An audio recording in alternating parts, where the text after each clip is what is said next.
Okay, let's move on to someone who is famously light-hearted, Batman. Selena. So Batman the Telltale series is, again, it is a original story, I believe.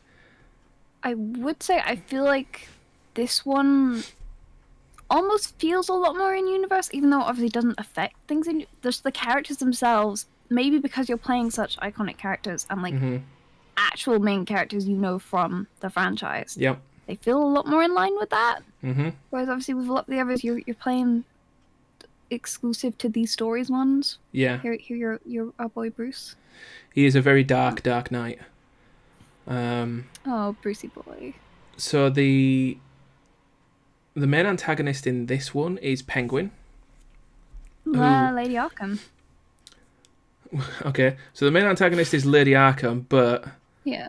the mouthpiece is Penguin for a lot of the time. Mm-hmm. And then it becomes Lady Arkham, who is a character within the original Batman universe that they've then moved on to the Lady Arkham character. Penguin is portrayed here as a childhood friend of Bruce. Bit of the old double cross arena. I really enjoyed it. I thought it was fun. Penguin is a... I liked having that pre-established relationship to kind of bounce off when it came to them interacting. Because a lot of the time with the other villains, they're not really people that we know or have any kind of prior close connection to. Well, Two-Face does as well. This is my friend. So Harvey Dent in this one is a very good friend of Bruce Wayne. Mainly because Bruce Wayne gives him a lot of money. Sorry, Harvey. Yeah. So's Harvey. The Penguin betrayal felt quite bad because he was introduced as a childhood friend, but also because he's a very why he did it as well. Yeah, and he's also he's just not a nice character. No. Like he's really, really nasty and smug. I think the voice actor who's played him in this is really, really good with what he's done. The other characters... It felt like Penguin. It felt like Penguin, yeah. Not like Danny DeVito. No. I like Danny DeVito, but honestly, he just ruined the Penguin. Other characters that were introduced, so obviously we've got Alfred in there, who is constantly worrying that you are going to die. Rightfully so. Rightfully so. We've come close to it a fair few times. And Catwoman is in here, who Purdy adores. I adore her. She was like the character that got me into superheroes and supervillains. Every choice I made was what was best with Selena. Anyone else was absolutely screwed if it was like, what will make Selena happy? Someone else. Sorry. Yes, but then in classic Catwoman Selena Kyle style, that doesn't end happily ever after. And I never hold it against her either. Nope. The story is really good. So this story is that Bruce Wayne's father, Thomas, was in league with a mob boss and the mayor to basically do quite a lot of horrible run the city stuff. Run the city, but also fry people's brains basically at Arkham Asylum and have them committed to Arkham Asylum under the guise of helping them. Yeah, as a medical being case. This really great guy. But to get rid of them, like they were going to cause problems, so it was to get rid of them. And one of these characters just so happens to be related to someone we know. Yes. The graphic style is really good. I think the graphic style is back to... I think it suits it very nicely. Yes. Compared to like Game of Thrones. Yeah, it's dark. You can actually get a Shadows version of this, which is black and white with like specific colours for like red for goggles and stuff like that. Overall, I think this is a really, really good series. It's got amazing characters. Bruce actually feels quite relatable, both as Batman and Bruce, and there are choices. We should mention, obviously, you are balancing being Bruce and being Batman and making choices to kind of affect the relationship they have, both with characters within the game and just like the people of Gotham in general. Yeah, so you can actually choose to approach situations as Batman or as Bruce Wayne, which is a really nice touch to it. And this is one of the things that gives the biggest replayability here. You can go in as Batman and kick the crap out of someone, or you can go in as Bruce and bribe them, talk them down, whichever one. And it's always easier to pick one option depending on what you've picked previously. So if you've been a real jerk to Harvey and as Bruce, and you need to do something to influence him, it's going to be more difficult to go as Bruce than it would be to go as Batman. So you're kind of building up your own destiny there. He saw you as Batman, not save him and save Selina. Yeah. That might also impact his relationship with Batman. Yeah, or if, for example, you are walking around his girlfriend's flat in your underwear and he knocks on the door. I'm so sorry, Harvey. He's not going to be as impressed with you. Yeah, definitely. There was nothing going on there. I really, really liked this game. I thought it was good. I thought a nice little touch as well was that you could change the colour of your tech. Yeah. And obviously we have the token character voiced by Lee, which is Lucius Fox in this one. Love him. Who is helping you along. It was a nice role for him because he kind of returned to this fatherly figure again. It was like, oh, it really is Lee again. Definitely. And also, it was really sweet seeing like Lucius and Alfred interact. Yes, and it kind of felt like friends. They were both the father figures for him. We co-parent poor little Bruce. And one thing we forgot to mention, obviously, is you get introduced to a character who's actually very important in the next game. So the decisions that you actually make in this one do impact the next one. Yeah, same with the decisions with Selina. Same with the decisions with Alfred. I would argue that we have more impact with the Batman 1-2 choices than we have the Walking Dead various series choices. Yeah. Because I think a lot of the characters that you make those choices for in Telltale don't survive for you to continue to see them play out, whereas with Batman, obviously, they do. Yeah. So you see this continued impact of your conversations and actions against or for these people. Yeah, and they also remember how you treated other people as well. So if you took the decision to go as Batman and kick the crap out of someone, Alfred will call you out on it and go, let's not let it be another situation as it was with this person. But yeah, I did a lot of talking. I'm going to be honest. I just find it fun. Yeah. I think I did follow up from Game of Thrones to Batman. So we went from this very political subterfuge area into Batman. I was like, I'm kind of feeling just like, let's talk all the things. Yeah. So what are we going to score this one then? High. Is this another S tier one, do you think? I thought so. Batman. I will allow this on S tier because this is a tremendous game. All right, next on the list, Walking Dead: A New Frontier. So season 3, the 4th Walking Dead game, if you count Michonne. I don't remember which came. When did Michonne come out? Between 2 and 3. Oh, okay. Yeah, she bridged the gap. There was 2 years in between 2 and 3, I think. Again, a new character to play. You're playing as Javier. His family. And his family. This one starts off pretty brutal. Yeah. He's late to going to see his dad, who's on his deathbed. Doesn't arrive until after Dad's dead. And then in classic Walking Dead fashion, Dad rips Mum's face off.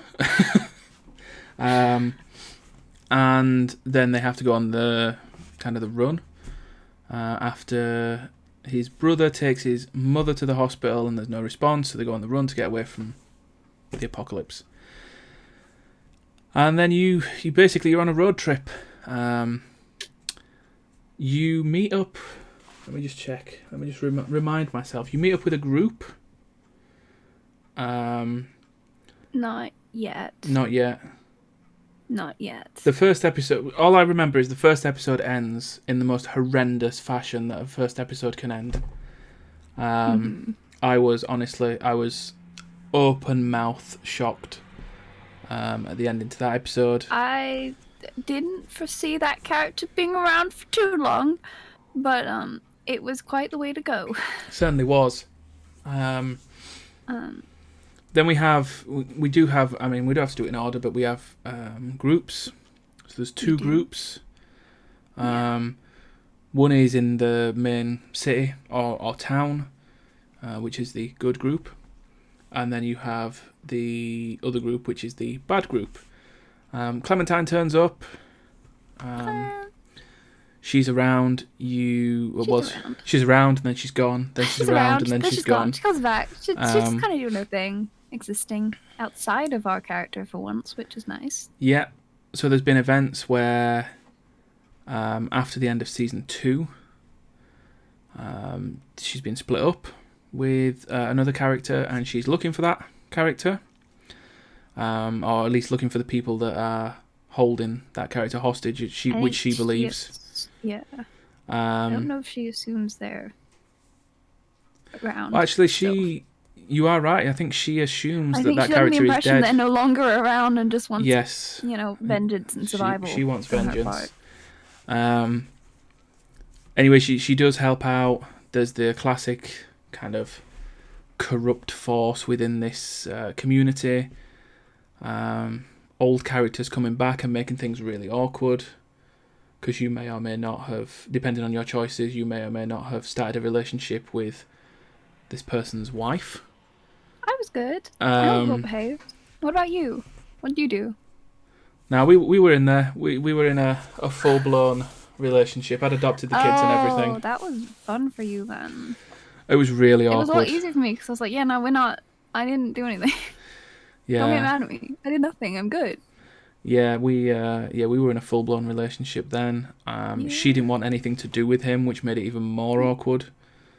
Well, she didn't really want too much to do with him there, but like at the same time, I was like, at least you can't blame me entirely because she likes me. I don't like her. Yeah. But then obviously the kids kind of give it away. And yeah, there's a whole Walker thing. This again is another humans versus humans one, which I would say it does feel kind of similar to season 2 in some ways. Yeah. I think it feels similar to season 2 in the basic model. I think in its execution it's not as good. I really loved Harvey as a character. I thought he was relatable, he was relatable 2.0 but like progressed. He got a bit more development and he was a lot more, I felt like there was more to him than there was to Luke. Yeah, and like I said, he felt a little biased. Very relatable. This was a real kind of situation that could have happened. Human than some of the other characters we meet, which are kind of based on they're this certain concept or type of character, and then they stick to that. It was quite naive, really. He had a lot more room for growth as well because of that. And he was doing his best to be a better person, and we're there for his family, and we love Javier. Yeah, and just to qualify the whole, like, you may or may not have started a relationship with this person's wife, there's 4 years between them not seeing each other. Mm-hmm. This is not like it's been a week. There's 4 years that you've been travelling around. Their relationship was kind of abusive before then, so... Yeah. But there's a lot of stuff in there. There's a lot of you are helping Clem out, Clem's helping you out. I must admit that in the choices I was making, Clem actually became more of a hindrance because of a previous affiliation. My Clem was very useful. She was at the end for me, sort of in the middle when you first meet her and you're trying not to get killed. She does cause problems. In fact, I had to. One of my decisions was to actually kill someone because of what they wanted to do. with No, that Clem. I did do. Yeah. That I did do. But like generally, her in herself, she was a great ally to me. Loved her. She was pretty lone wolf. I raised my Clem very good. Yeah. See, my Clem was a lot better in that regard. I think because of the choices I've made previously with her. Yeah.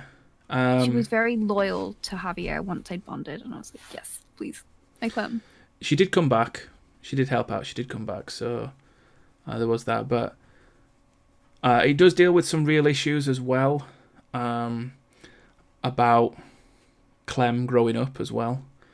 It has a very awkward conversation with Javier when she has her first period, and he's just like, please go see someone else. I don't know what to do. Help me. Yeah. I don't even have an opinion, really. Kind of, I don't know what to do here. Which kind of put a bit light-hearted stuff and really showed the kind of human side to Clem, I think. Harvey in general was very good for highlighting that human side in Clem again. And just in general being that bit more human. Because by the end of season 2, Clem is kind of... Although she still can be quite sweet and soft to people, she's hardened up a lot. Mm-hmm. And like there's a lot more self-preservation to her, whereas Javi we're going back a bit to this, I just want to protect everyone. Yeah. I don't think they'd even been part of a group. It was they always hadn't. just them. Just been those 4. So they've been very kind of fortunate on the road. With everything. That also meant they didn't really know how bad people could be. Which is why I said he was quite naive as a character. Which was interesting because obviously, in contrast with Clem is so much younger than him, and yet she knew so much more about the world and how to deal with it than him. A little bit unbelievable though that in 4 years they wouldn't have run upon another person. I'm not. I think they mentioned they've run into people. But I don't think they'd like had any a conflict with them. I think overall this game, the actual graphics changed on this one because I think this was a newer game. This was on PS4. I don't know PS4 about that, but I do know that graphically it changed. Yeah, because I remember having to adjust my graphic settings. So yeah, it was much higher quality in the graphics that we used. They were less blocky characters. They were more smoothed. That kind of threw me for a loop a little bit. Looked a lot older. I like that. She looked older than before. She did, but she didn't keep her hair short, which annoyed me, because that was the one thing that Lee told her to do. I mean, she kept it fairly short. She had to get a haircut at the end of it. It was like, well, yeah, she had no way to cut her hair, but like we had a really cute scene at the end where she did keep her hair short. Yeah. It was just once she had access to scissors. But overall, I would say this game wasn't overwhelming. In its content, I think, like you said, it was a very similar blueprint to season 2, just with different characters. I liked it. I didn't love it. I did love it, but I wouldn't say I loved it. I definitely loved it more than Michonne, that's easy. But I don't think I loved it more than Game of Thrones. As much as I loved Javier as a character, the other characters were like, I want to fight you at this point. Yeah, I think you're all driving me insane. It's not as bad. I love Javi, but I feel like there were a lot less characters that I was like, yes, I desperately want to protect you with my life. Yeah, I think it's here. I don't think it's as bad as Michonne. I think, to be honest, I think Michonne should be down here, but we're just going to keep it there for the time being. In fact, I would down 1 for now. I think that's fair.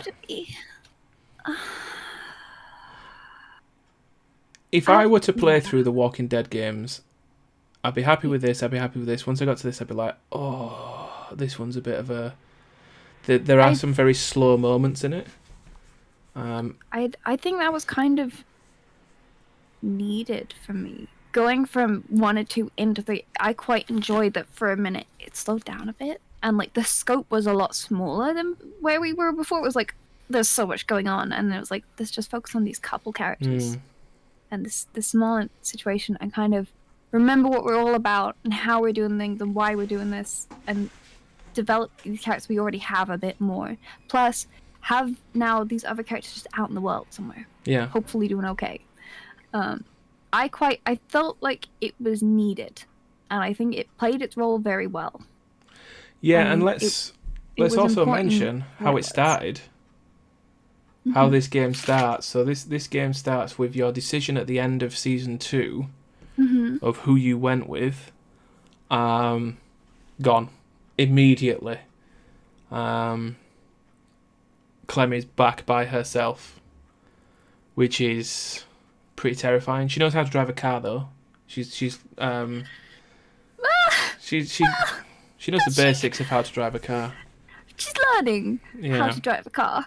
I may have lost someone driving a car, so I don't know if I'd argue she can drive a car. Yeah.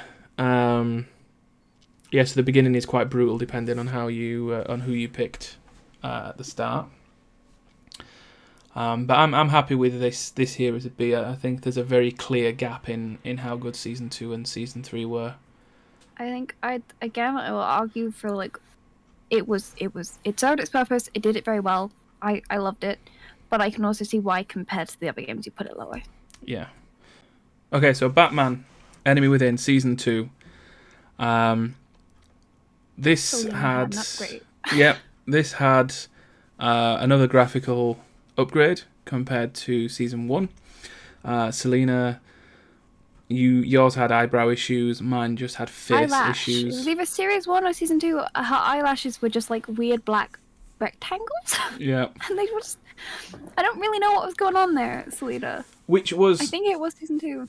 Which was really weird because one of the things about Catwoman, and this is no offense to anyone, but Catwoman in the Batman world is heavily sexualized because that's how she gets people to do what she wants them to do. And it was really weird watching it in season 1 where she was supposed to be this really sexy character, and she looked like she came out of Minecraft at some points. I quite liked how normal she looked. I quite enjoyed it. I was like, oh yeah, she looks like a regular person. It's fun. And it was, you could tell the direction that they kind of wanted to go with her.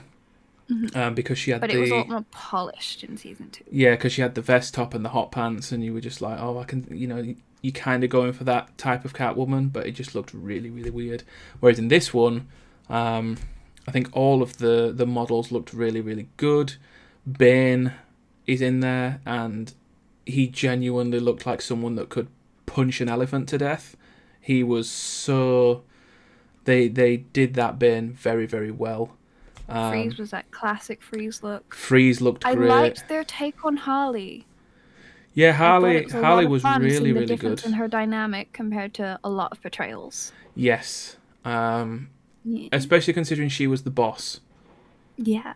And how the Joker is in this one.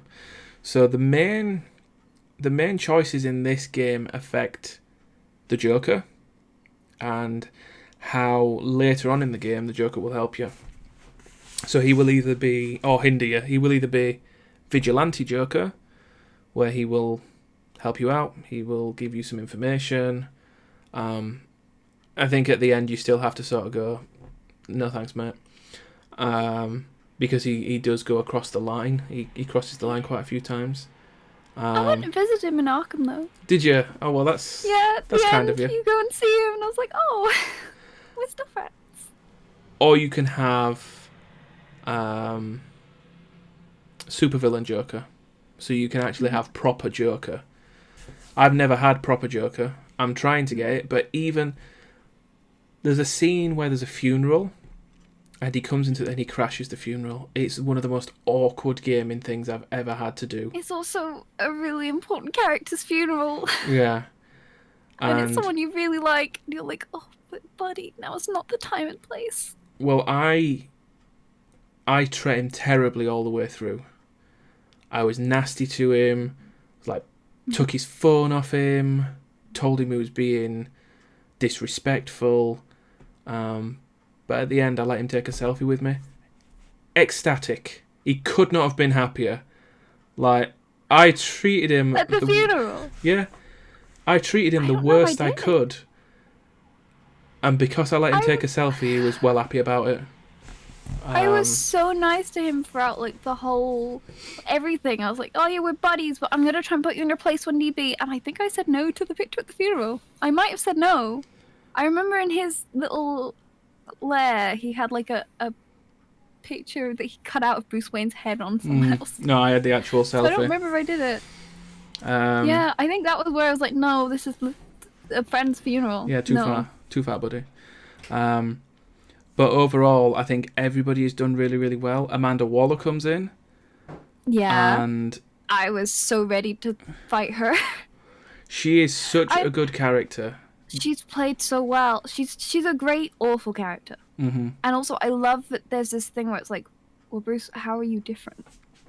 Yeah. Are you really that different from this person you're so against? But the parallels and the contrasts are great. Yeah, I mean, and one of the biggest contrasts is Commissioner Gordon. As Batman, you have to balance Gordon's feelings and Waller's feelings. Mm-hmm. As Bruce Wayne, it's Waller and Alfred. But the problem with Gordon is he loves Batman. He thinks Batman's the best thing since sliced bread. But he bloody hates Bruce Wayne. He cannot stand Bruce Wayne with a passion. And it makes things quite difficult, a bit awkward at some points. But everything in this game is done really, really well. I really enjoyed the addition of Lucius's daughter. I think she really added to the mix and your choices and all the things you had to keep in mind as you were going. Yeah, the good thing with her is she's introduced as kind of a side character that means nothing. Yeah. Who then becomes, depending on your choices, who becomes a really integral part of your team. So if you remember at the end of Batman, the first one, you have a choice between going to save Alfred or going to save your tech. Obviously, we all chose Alfred, which means that for the rest of the game you kind of have to go without your tech. They bring that back in this one, in that you do lose your main source of tech, but you then gain another one with the introduction of Lucius's daughter, and she will develop stuff for you. I think there's actually even a bit of it where she becomes kind of like a Robin Nightwing kind of figure. Yeah. Which I thought was very neat. But it was also quite fun, obviously, having Bruce go through and like explain how he does this, why he does this, what is and isn't okay, his own personal rules, and like how him doing this has affected other people in his life. Yeah. Including her father. Yeah. And all of a sudden, things make a lot more sense for her. And like a lot of things with her father, I don't know, I feel like it changes his relationship with her. Yeah. A fair bit once she knows what happened. But also you balance that out because, you know, if you tell her that you're Batman, you make another character absolutely furious, which, you know, you have to balance it out. Every decision, I feel.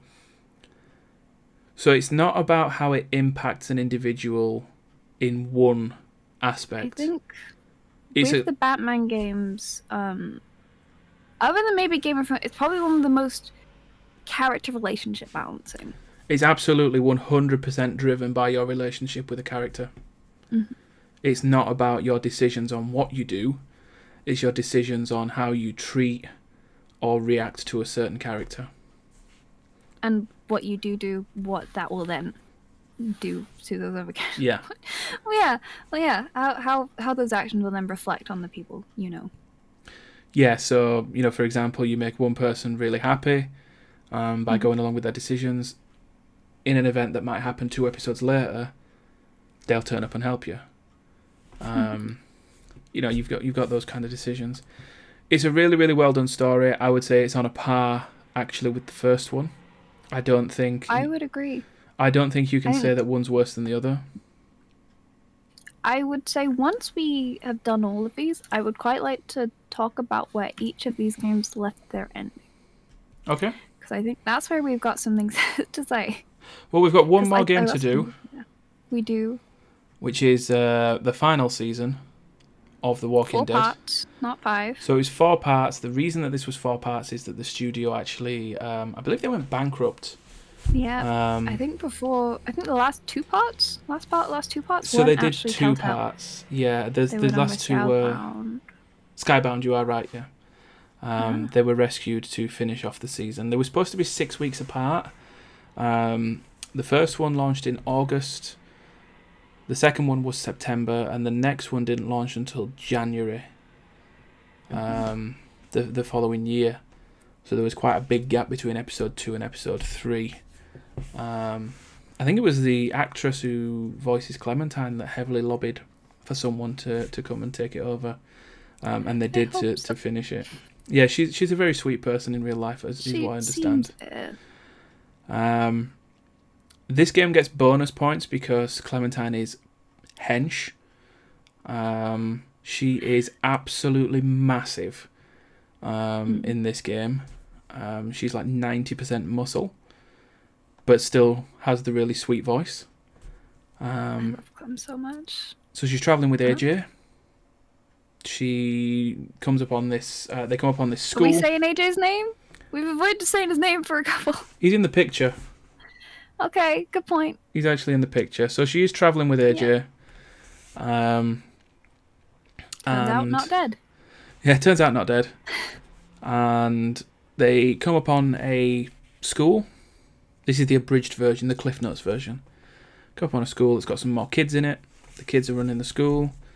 They don't come upon the school. They are in an accident. The kids save them, don't they? Yes. Because they wake up in that room and Clem's like, "What are we going? Are we prisoners?" Oh yeah, because she crashes the car, doesn't she? Yeah. This one I was like, Clem. What do you mean Clem can drive? Yeah. Clem and cars don't have a great history. So she crashes the car. They wake up in the boarding school. Mm-hmm. And then you meet everybody around. You do some tasks. This was the one. Something else to note. This is not just a boarding school. This is a boarding school for troubled youths. Yes, for troubled youths. These are all problem children. They are all problem children. This is the first game as well where the achievement system actually rewarded you for going back and replaying and selecting different outcomes. Because, for example, you have to go out and do jobs. One of them is to clear the walker traps, or you can go fishing.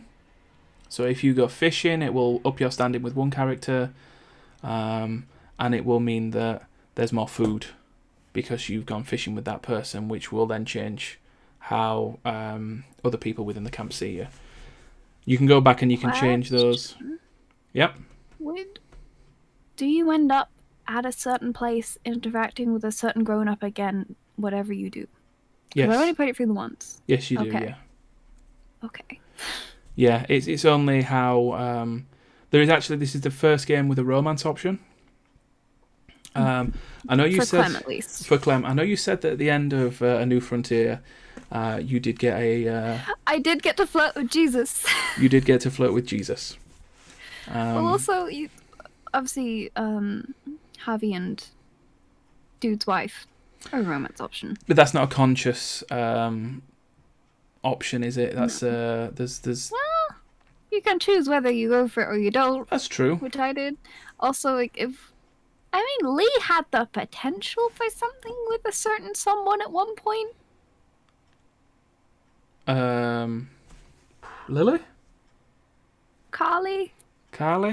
Oh yeah. Yeah, and then that yeah. Yeah. So like there've been like trickles of it, but this is the first where it feels like it's a lasting thing. Yes, and you do have a very specific choice between two people. Mm-hmm. This choice actually led to the game winning an award as a game with representation of LGBTQ characters. Because one of the options is to have a relationship with another girl.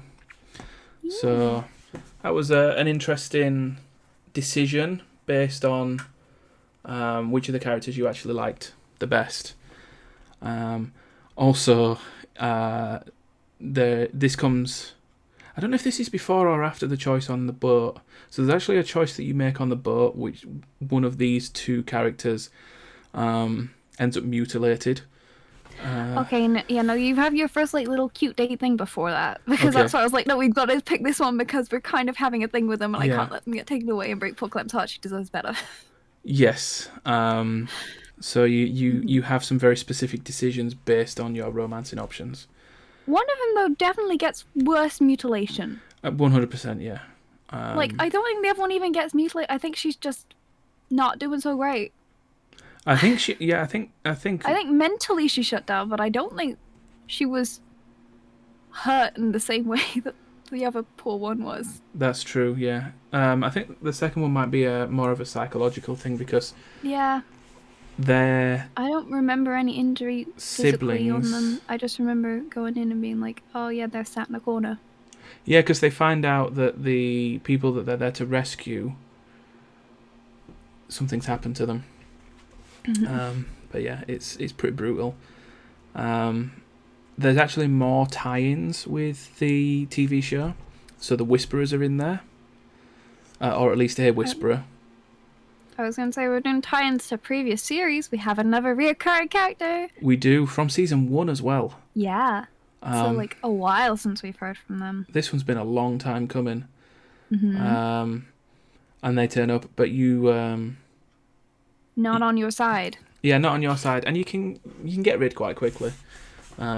Or you can let them go off into the world as I did. So just know that they're out there somewhere, hopefully.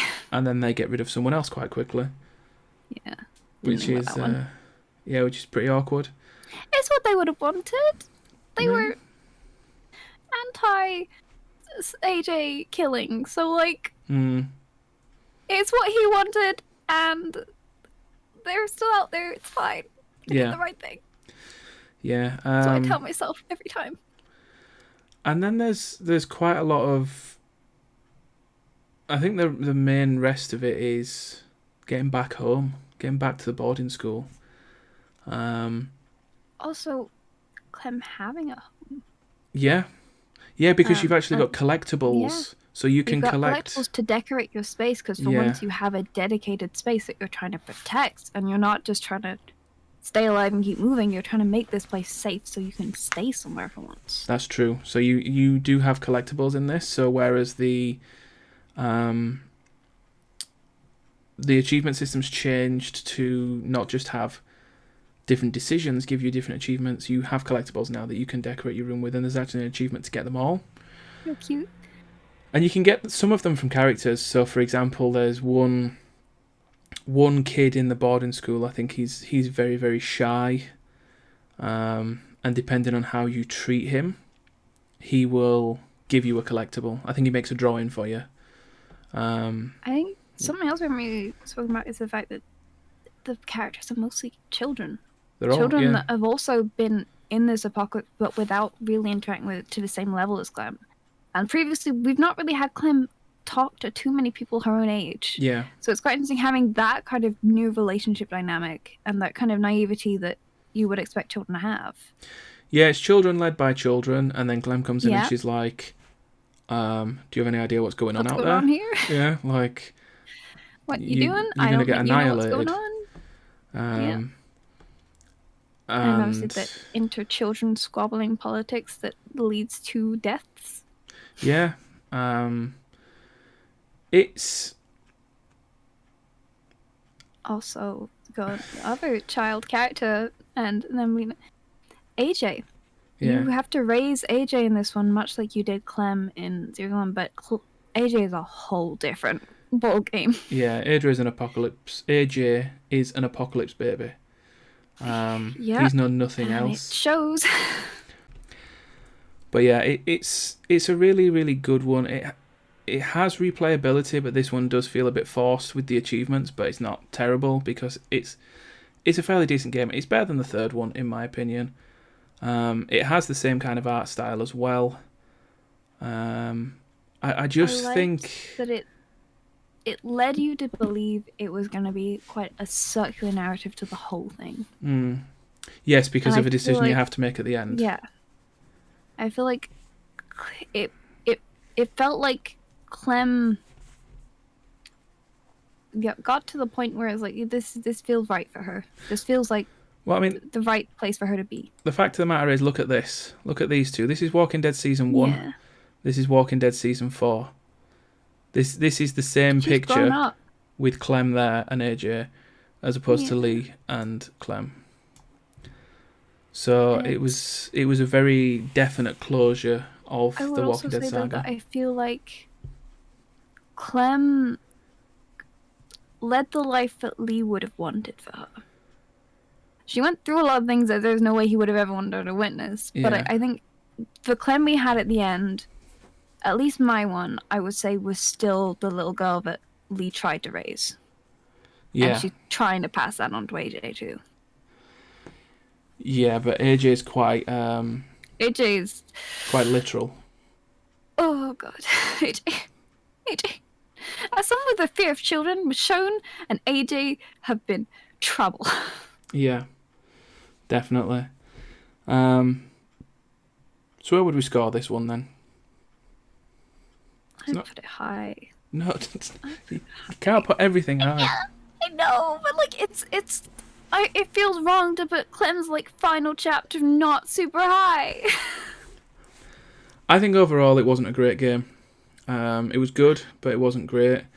You could tell that episodes 3 and 4 were rushed. Yeah, I will say it definitely feels like there should have been more to it. It's also the game, I think, that takes place in the smallest kind of radius. Kind of. Yeah, you basically... quite small scope. Yeah, it's the school. I think the others there's a lot more travelling. Yeah. Like, although they're in a location for a while, it doesn't feel as... Like... Even with like Javier in season 3 and all, and there's the big area, and then there's the small town, and there was that initial cabin, and there's like little road bits in between, and that one warehouse. There's a lot less in between places in this one, but like that initial place, and then the bridge, and then the boat. Yeah, this felt like it could have been done as a Michonne style kind of mini one. I would argue, I'd say I would have been interested to see it be longer. Yes. I want to know what they would have done if they had 5 or 6 parts. This specific story, though, I think there was a lot of stuff that if you would have skipped a lot of it, so for example, there's a part in a cave. I think if you'd have skipped that part, it wouldn't have made a difference. There's a bit with because you're just walking through the cave going to the bridge. You could skip that whole part and then just get straight to the bridge. I would say the conversation we had there kind of impacted relationships a little bit between characters. Yeah. I think the conversation was important, but we could have had that conversation on the road. Yeah. I don't think it being in a cave was like necessary, other than the death walkers everywhere around us. And also, you're being chased by zombies. Yeah. Caves tend to be dead ends. I think it was a ridiculous decision to run into the cave anyway. I was totally against that. It's not the best thing we've ever done, no. No. Okay. Where we going to put this then? Is it better than Wolf Among Us? You can't make me pick this. I love Wolf Among Us so much, but also it's Clem and it's her final chapter, and Clem, but AJ, but Clem. What would you say? What are your thoughts? No. I think it's better than season 3. I think it's better than Game of Thrones. Yeah. I might put it above Borderlands. No, I'm not going to put it above Wolf Among Us. I'm definitely putting it above Borderlands. Because we need to rearrange this. This needs to go dead bottom. Yeah. I'll be happy to put that there. I feel bad about that one, but you know. I think realistically... Do we have to meet every category? Well, yeah. Honestly, I would be happy to move these down to mid. These 3 down to mid. And then have Wolf Among Us and Batman's in A, and then the Walking Dead's as S. Which would look like this. You know what? We're going to do this based on how many times I cried and say that's probably about right. If we were to have it like this, I think this is a more accurate... I think I'd put Wolf Among Us before Batman: The Enemy Within. Would you put Batman? I don't know if I put Batman: The Enemy Within above the first one or not. As in, it's better than the first one? I don't know. I kind of felt like the first one did a really good job establishing it, but like there was so much in the second one going on. Well, but also, I'm kind of biased against it because of that one stupid Waller choice at the end. Ah! Do you think this is better? Waller. I don't know. Also, I've noticed that A is just detective games. I think we have a type. Yeah. Because let's do what you were going to say about the endings. Mm-hmm. By the way, this is going to be a long video. I know. I'm sorry. It's okay. You said we're doing Telltale games. It's a lot to say. Yeah. Okay, I'm going to start that again. Okay, so let's go with what you said and look at the impact that the endings had. So we'll do a quick summary of the endings. I'll let you do it, and then I'll add my bits. Okay. So Walking Dead Season 1. Walking Dead Season 1. That has to be like, I feel like it was the best ending it could have had.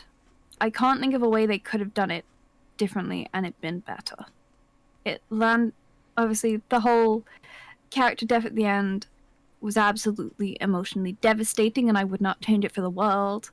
We then sent Clem off on her own for like the first time, really. Mm-hmm. But there was that hope that there's these people she's going to meet up with. Maybe she'll be okay. We've taught her a lot. Maybe she'll be okay. I don't know. I feel like that was a strong ending for what it was. Even if there hadn't been a season 2, I would have been okay with that being the ending. Yep. It was a definite pass the torch. Yeah. Which is what it needed to be It was exactly what it needed to be, and it was done in a way that was very effective and emotional. Yeah, and you didn't feel like any of the choices that you'd made during the game were pointless ones. I would say it wrapped things up nicely. Okay. Like I said, if they didn't have a sequel, it worked. And out of 10, how much did it make you cry? 10. 10. It was a 10. Okay. Listen, I talk about Lee and other things and I start getting emotional. Like... He is a good guy, and you do hear him everywhere because he's a very good voice actor. Exactly, and the fact that Telltale uses him as characters in so many other things, I'm like, it's Lee, I'm automatically biased towards you because you are Lee. Okay, Season 2. Ending of Season 2.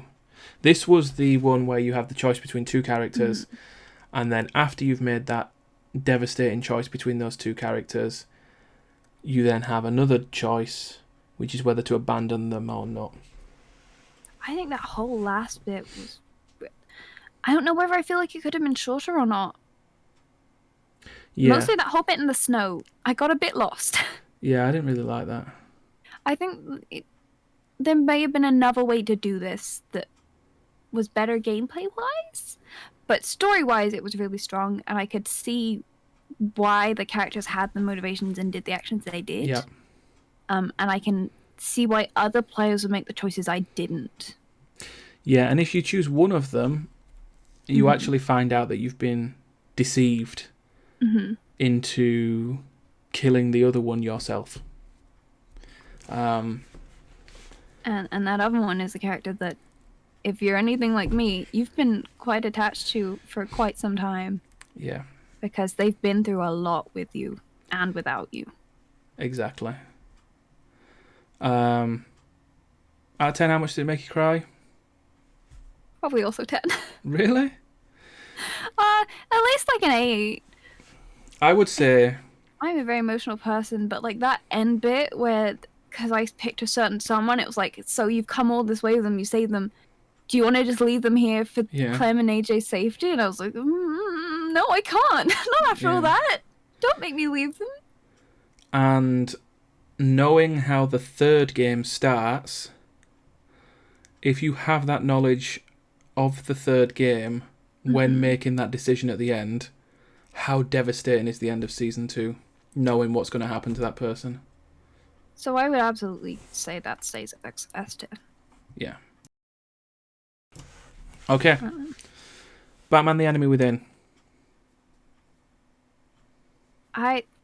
This is where I don't know if it will affect where I place it, because it feels like a setup to a Suicide Squad game.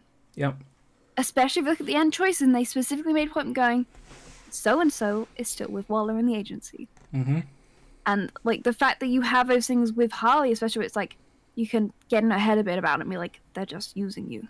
Yeah.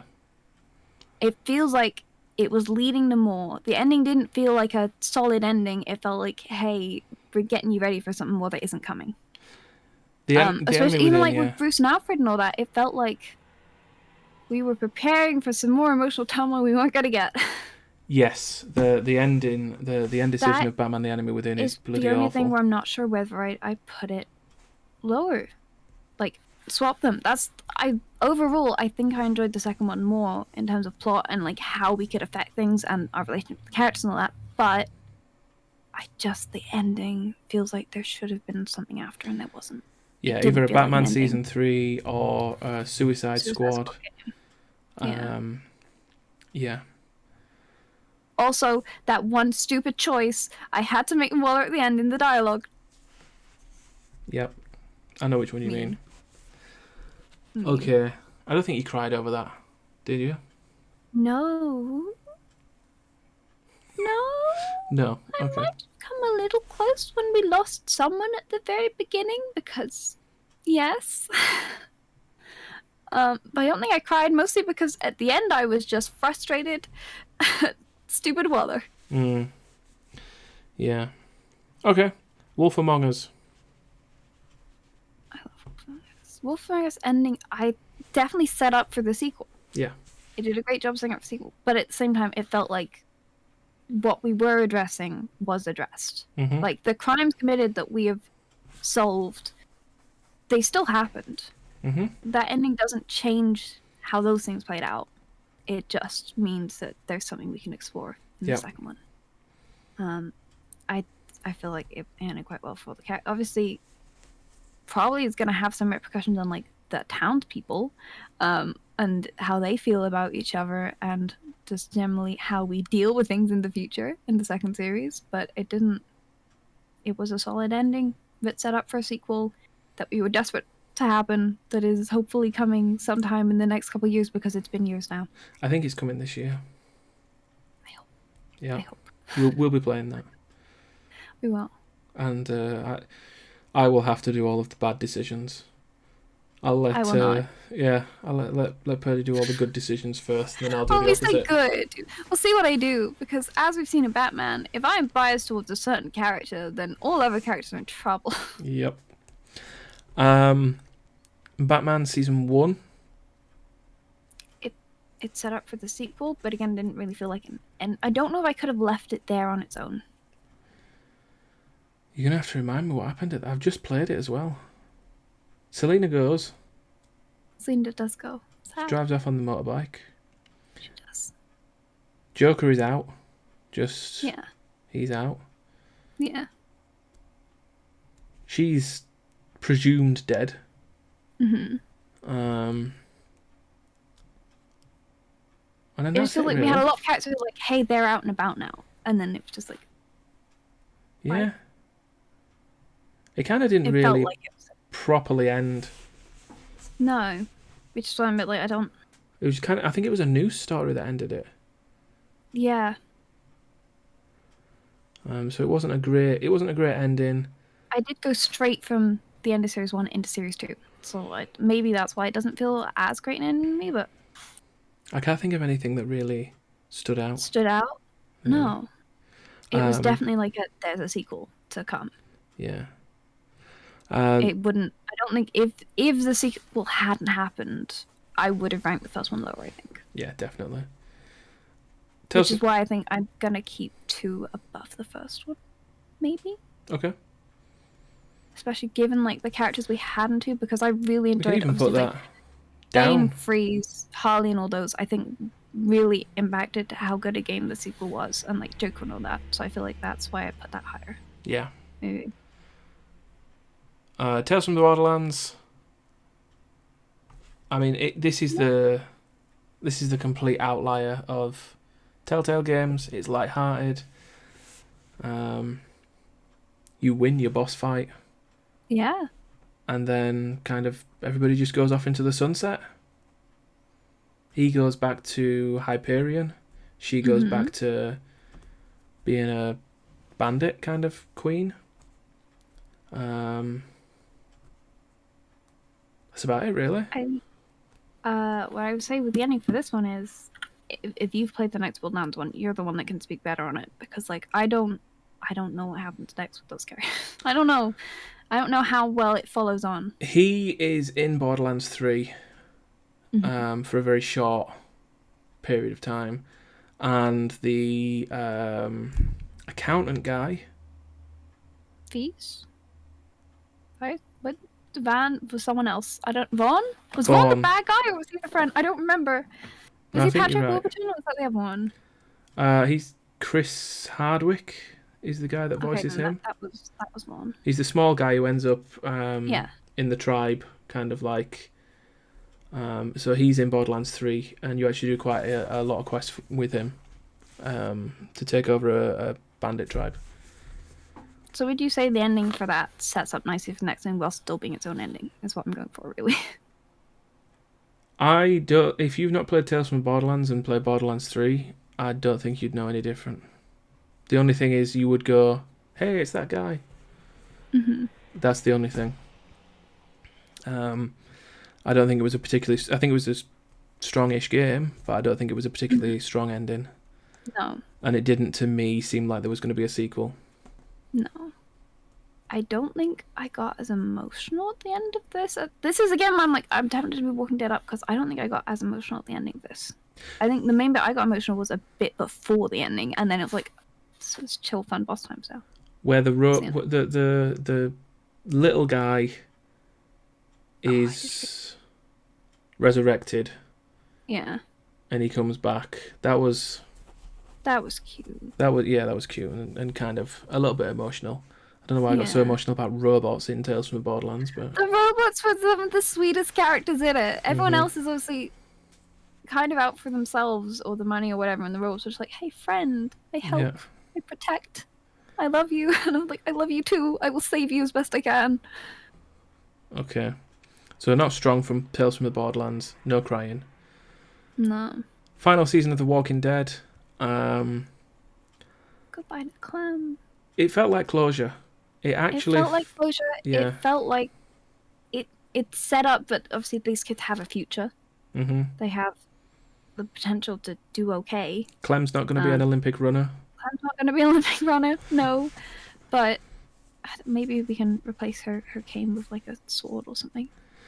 I think the difference is that this felt like closure. There was no passing of the torch in like the season 1, where it was clearly Lee to Clem. This wasn't a Clem to AJ kind of ending. No. This was kind of a we're going to live in this Clem place and and make it work. Are their own characters. Like it didn't feel like AJ is mini Clem. AJ is his own character that has maybe been influenced by Clem and what she tried to teach him, but he's still gonna do his own stuff. Yeah, he doesn't seem dependent on Clem. No. Maybe he was once upon a time, but now no. He's kind of just road buddies with her now. Yeah. But yeah, it felt like closure. It wasn't an upsetting ending. It was emotional though, definitely. Yeah. Especially when you find like the hat in the room with the dog, and you're like, oh yeah, that's true. The hat got me more than some other things in these games. Was just finding a hat in the room and being like, it's Clem's hat. We have it back. Yeah. Okay, so like you cried? The ending is what makes me say I might put it above Borderlands. Okay, I'll allow that. Thank you. All right, Game of Thrones. Well, I mean, this had 6 endings. Set up for a sequel didn't happen. Yeah, this had many endings. Which was a bit of a like. This actually tied in with your. This ties in with your Nobody's Safe, because one of the main characters can actually get killed at the end of this. That you've been playing the entire game. Does, I think. At least one of them does. At least one of them does. One is like, maybe. No, 2 of them are gone at the end, depending on what you do. Yep, that's what I'm saying. So at least one, and one of them's based on your decisions. Yeah. So. I felt that was obviously very impactful. If they had done the sequel that it seemed like they were going for, I would have been interested to see how it gone, especially seeing obviously how these characters have grown and the choice they've made. And like, some of them have changed a lot since I first met them. Yep. So I would have liked to see more from them. I really would. I don't know how well received it would have been though, considering how poor the TV show was received in its later seasons. Yeah. So I think they would have rid the popularity train, and then it might have died down with season 2. I think it would depend on where they went with the story, because if they continue to do their own thing separate from whatever was going on with the show, I think it could have been okay. I think if you just viewed it as kind of medieval fantasy, choose your own adventure, here are your characters thing. Yeah, it's a big enough universe to do that.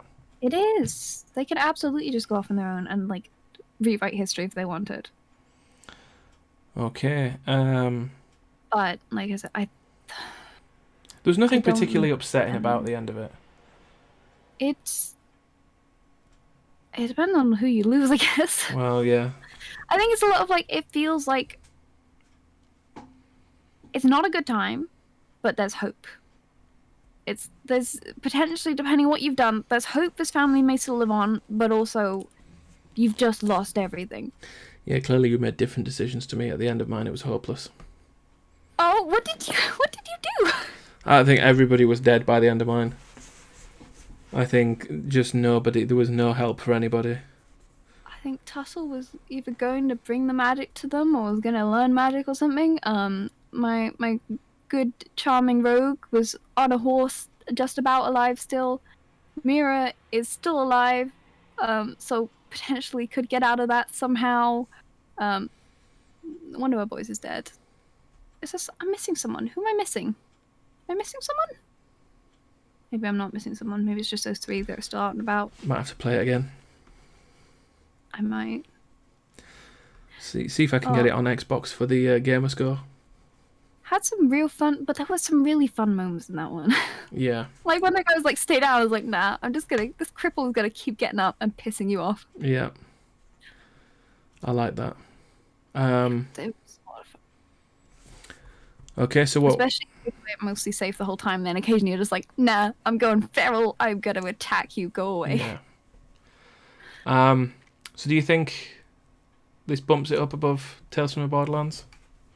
I would say just based on like the variation in the endings you could have and like how everything you've done until then impacts it and the potential losses you could have depending on how you've treated it before then, I would put that above Borderlands, where it's quite like, this is what's happening. Yeah. This is how you do it. I think you can have a couple of reacts, but it's not. I think you're right based on the ending and the actual impact that it has. This is why I said let's talk about the endings, because I'm like I would move things because of how they ended. Okay, A New Frontier. Harvey. A lot of dead people at the end of this. A lot of dead people at the end of this, especially depending on what you did. An entire city overrun. No. When you crash through the gates? Yeah, at the end we tidied it up. Oh, you tidied it up? Okay. We moved in. It's nice and cozy and safe. Right. Okay. I'm leading it. It's great. All I was like, what do you mean? Yeah. No, we were fine. We had help come from like Jesus and people, and we were okay. Oh yeah. Yeah. Okay. Yeah. No, I'm living there quite comfortably. All right. Okay. It's a nice little safe place in the world. So that's the thing. The endings are completely different depending on the choices that you've made. Mm-hmm. I'm having a great time. My nephew's still alive. My brother's out there somewhere. No, both dead. No. I'm flirting with Jesus. Yeah, no, definitely not flirting with Jesus. Yeah. Gave Clem a haircut. Clem got the haircut. That's the same thing. Did we get AJ back in this? Clem went off to go find him because she had the information that he was alive, and then we find out what happened when she arrived there in the next series when we get the flashback to like, the horses. And stuff. Yeah. We just see her wander off with her new look, and then you're like, "You got this, Clem." Yeah. So this is again quite hopeful, ending. compared Especially to... if you don't get the city overrun. Yeah. And your family killed. But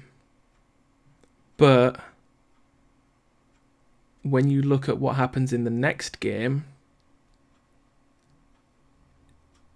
there's no kind of crossover. I feel like it was good closure for Javier and his character and his family to be like, yeah, I'm going to leave them here to do their thing. They've got their own stuff to deal with now, but they're still alive and got stuff going on, and they've got stuff to learn and grow from, and relationships still to impact. Mm-hmm. But Clem has done the growing she needs to do with these characters and is okay to move on towards her new goal of finding AJ and saving AJ, which has been her purpose the whole time. Protect what's left of, butterfly effect Lee, basically. Yeah. Like, I feel like the ending was, it fit. Yes. Like I said, my whole thing with New Frontiers, it did what it needed to do. It set up what it needed to do. Start to end, it was exactly what it needed to be for both Javier as a character and Clem. The only thing that carried over was Clem found AJ. In terms of action, yes. But I think also how your Clem is around other people might be a bit different. Yeah, I just... It was a decent ending. I just don't think it fed into the next game very well. And none of your choices really made a difference to the next game. No. I'd say they shaped your Clem a bit, but they didn't affect the events for next game. It was more so... No. It's just a growing thing. Yeah. I'm happy to keep that there. It's kind of like a spin-off, but within the series. I'd say if you want like the full Clem story, you could potentially skip season 3 and you just miss some of her growing up. Yeah, she's sort of like she's in there as a cameo. She is a character. She's very much her own character in it, and it does very much affect her. But you'd see grown up Clem either way. Yeah, I think the game, even if Clem didn't turn up, they could have easily had another character in there doing what she was doing. I don't think it would have been the same. It probably wouldn't have been... Well, no, it probably wouldn't have been the same, but I thought, other than getting the information on where AJ was, I think the inclusion of Clem was mainly for us. It wasn't for the characters within the story.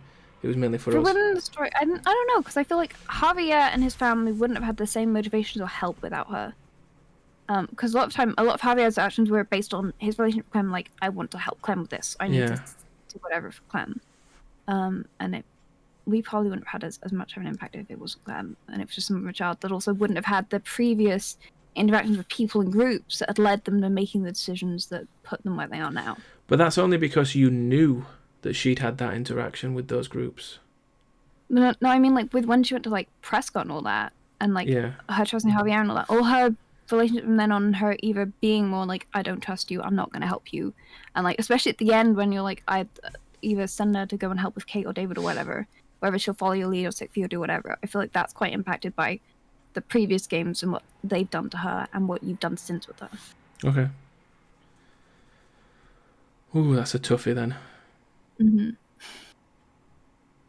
I think I'm going to keep it there as the worst Walking Dead game.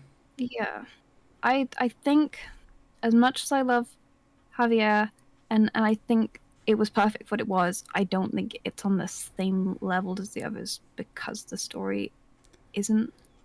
Yeah, the story's not great. It's like a spin-off title. Yeah. It's like a really good spin-off title that serves as a wonderful bridge, but you don't need... Well, you do need, but you don't... I don't know. It's like an episode of... It's a part of it, but not.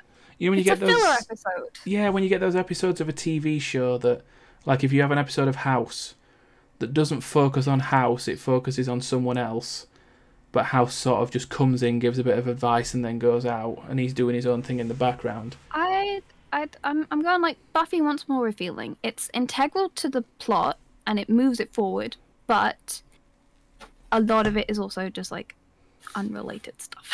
Yeah. Happenings. Yeah. It's needed, but it's not the most plot heavy of the things. Yeah. I say it's the worst Maybe Walking not Dead game. It's not.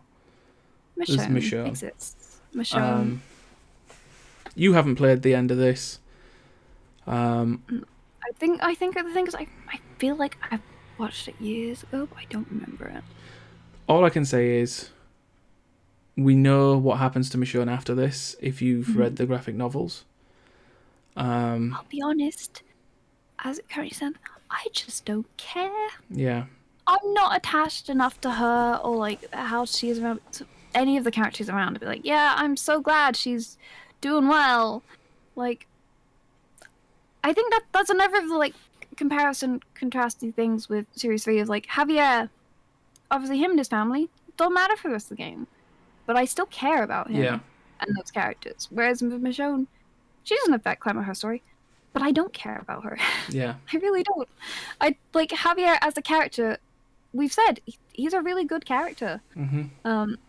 And there's a lot of potential there for even further development than what we got to do and see. Whereas Michonne just kind of feels quite meh. Yeah.